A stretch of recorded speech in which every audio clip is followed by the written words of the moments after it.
I'm Lerato Maleka from Ditsheleteng Investors, and I am the treasurer at Ditsheleteng Investors. When we initially drafted the constitution, it was just so that we could get a bank account. We weren't looking at the terms and conditions and later implications.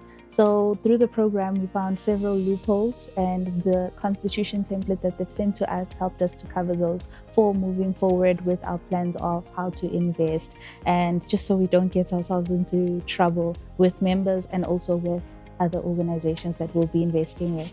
In terms of participation as well, we had ExCo members that were not so participative within programs, initiatives like this as well. So having a proper governance structure now outlined the responsibilities of even the ExCo members. So it goes beyond just withdrawing the funds and assisting with that and being a signatory at the bank, but rather now they have responsibilities in terms of the secretary does need to report back and create memorandums, which makes it much easier. We have a Google Drive with all of the meetings and the records. We're much more organized, which makes it much more smooth. So yeah. Okay, so we've always been transparent to the point where we send statements to the WhatsApp group. Everybody knows all of the transactions that happen within the account. So there we haven't made any changes. We had 3 signatories on our bank accounts, and we need at least 2 to make a withdrawal or to retrieve statements. And then the improvements in terms of compliance now is that we registered at NASASA thanks to the program. So now people are more eager to join. Now that we have a website, people are more eager to join, yes. So a successful marketing initiative that we have implemented was more social media posts where we include the Stokvel's name when speaking, especially about financial literacy. Okay, so far the impact, especially with having the sites, people are more eager to join, and it's easier to understand. Instead of somebody having to ask me, they can just look up what the Stokvel is about, the membership fees as well, and then it's an easier joining process, and we'll obviously be able to recruit more members in the long run. Okay, I think that one we still have to work on. In terms of the online presence, we still have to have a properly established online presence. At the moment, we don't. So there was an occasion where I posted from the previous live events that we had, which was the investment masterclass. I posted an image, and I was also trying to recruit members as part of the challenge that Palisa gave to us. And then from the challenge, I think I got so much engagement, over 2.1 likes and all of that. And I received emails, since the email was listed in the caption. I received emails of people wanting to join, especially young people, which is something that we're looking out for. Yeah.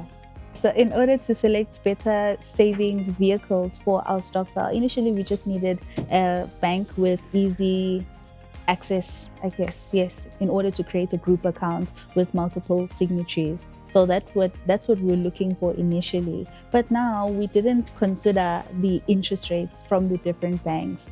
That was never taken into account. So yes, thanks to this program, we realized that there are different vehicles that we can use. It doesn't just have to be a bank account with a 5% interest rate. There's 9% potential at other banks. And yeah, that's something I'm grateful for. Yeah. In the Stokvel revenue, I would say yes. Overall, the Stokvel revenue has improved, because in our first year, we only saved about 36,000. And then after that, it was 80 something, around 84,000 Rand. So it was a significant jump. People are more motivated, especially when you provide them with financial literacy tools like the ones we were gaining here. So initially, in terms of membership, we had 11 members. We've moved up to 16 in 2025. And then also with the payouts at the end of the year, initially it was on 36,000, but now it's upwards of 80,000, and we're anticipating more in 2025. Okay, so we have a really low entry fee, a low minimum fee, and we were not charging membership fees, right? So with the entry, it was minimum of 300 Rand per month.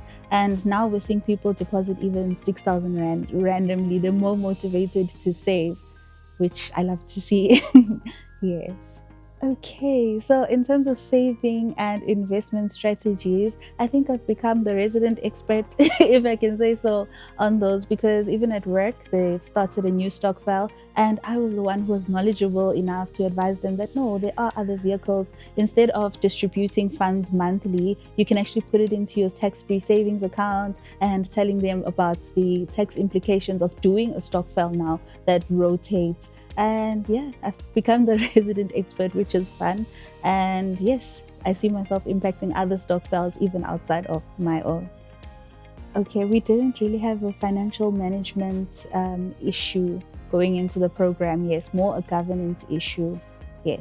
So that's where the mentorship has really assisted us in terms of governance, structure, the constitution, savings vehicles. Yes, but the finances we've always been able to handle, and also seeing people's testimonials at the end of the year when we do payouts. Yes. So the formalization of the stokvel, having our stokvel, Ditsheleteng Investors, has helped us with accountability. That's how I would phrase it. We're more accountable to our savings goals. You can set a goal at the beginning of the year that maybe these funds are going to be used towards a wedding, which one of the members did. With another member, they renovated their home using the stokvel payouts. With other members, it's paying registration fees for university. So I think having that structure of a stokvel with other people who know your savings goals really does go a long way. Okay, so the notable change since formalization is that now after the program, we have implemented a membership fee for everybody who will be joining in future, because all of the administration was covered by the Exco members. So now what we heard from one of the other stokvels, which we'll be stealing, is to charge a membership fee for those administrative costs, because it's really not free for somebody to go from Mpumalanga to come here so that we can both sign and everybody can retrieve their funds at the end of the year. So that's where we are strict, and those membership fees as well as some of the interest will go towards that. So the membership has grown from an initial 11 members to now 16 members, and members with more financial literacy.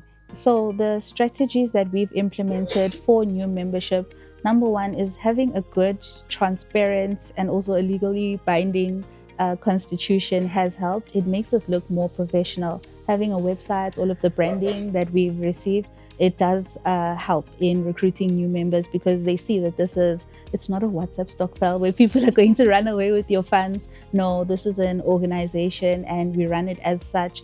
With the new Exco members, they are people who are serious, who are passionate about financial literacy, people who are looking to invest, especially young people looking to invest and eager to start these conversations on tax-free savings accounts and retirement annuity, which is something that you would usually disregard as a young person. So that's something that I love to see and I'm happy for. Yes, we do come across as more professional and financially literate, and now even family members and friends and colleagues want to join and want to do this for themselves.